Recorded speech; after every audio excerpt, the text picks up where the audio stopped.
Xəyalınla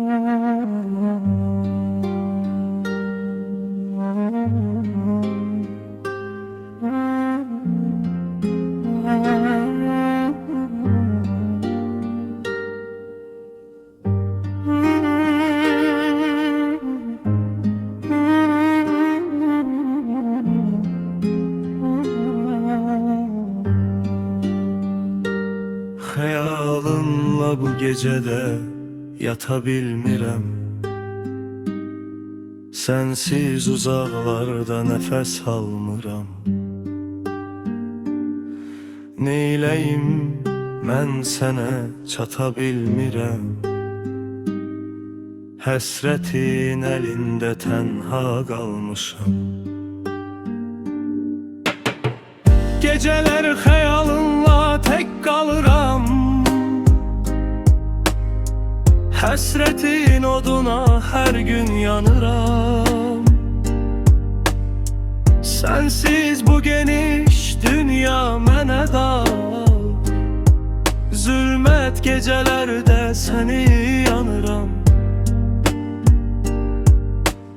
Uzundur hicrindən qara gecələr. Bilmirəm dərdimə hara gecələr. Ruhumu dindirir para geceler.